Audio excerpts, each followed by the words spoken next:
Salut, dans cette vidéo, je vais te présenter deux images et je vais les commenter. À la fin, ce que toi tu vas faire, c'est de mettre en commentaire ce que tu en penses. Alors, sans plus tarder, voici les deux images très intéressantes.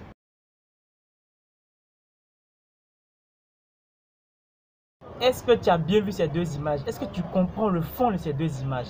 Si tu ne comprends pas, je vais t'expliquer. Même si tu comprends, je vais encore t'expliquer quelque chose que moi je pense. Et en commentaire, toi aussi, tu vas mettre ce que toi tu penses de ces deux images. Alors, ce que moi je pense, c'est que les riches font des choses de riches et les pauvres font des choses de pauvres. Regarde dans ce quartier de Mermoz, le lycée Jean Mermoz. Quand je suis arrivé, que j'ai vu cette image, j'ai capturé en même temps ce mur et je me suis dit, ça, c'est quelque chose de fort. Ils ont mis quoi, 20 000 € d'amende. C'est-à-dire qu'ils regardent l'environnement dans lequel ils sont et se disent, ici se baladent des riches, ici sont les gosses de riches. Donc si on va mettre une amende de 5 000, c'est aussi facile pour eux de pouvoir payer ça. On va mettre 20 000 € et ils savent que 20 000 € c'est beaucoup, alors ils ne vont pas le faire. Dans un quartier de pauvres, c'est qu'on va faire, on va mettre 500 francs d'amende, 5 000 francs d'amende, 3 000 francs d'amende, ou bien plus ici, tu vas voir si tes garçons, urine ici, tu vas voir ce qui va t'arriver, urine ici, tu vas voir si ton va toujours rester.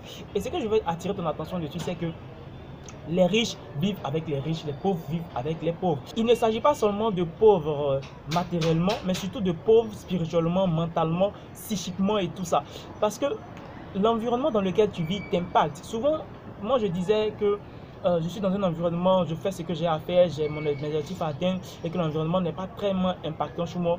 Mais après, j'ai vu des études qui disent que lorsque des gens parlent autour de toi, même si tu n'as pas l'attention concentrée sur ces personnes-là, ton subconscient enregistre ce que ces personnes disent. Et le fait de répéter que autour de toi, ça ne va pas, à un moment donné, toi-même tu finis par croire que ça ne va pas sans t'en rendre compte.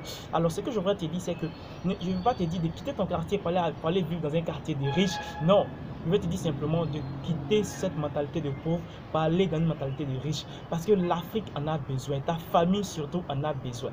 Tu sais, le plus riche de ce monde actuellement, Jeff Bezos, lorsqu'il commençait à bâtir Amazon, son entreprise, qu'est-ce qu'il a fait? Il s'est dit, mes locaux, je vais les placer dans un quartier de riches. Je vais les placer également. Je vais encore habiter dans un quartier de riches. Il allait habiter dans le quartier où se trouvait le plus riche à l'époque, qui était Bill Gates. Et on lui a demandé, mais pourquoi est-ce que c'est là-bas que tu allais habiter? Qu'est-ce qu'il a dit? Écoute, je me suis dit, la meilleure manière de pouvoir évoluer, c'était d'être dans un environnement favorable.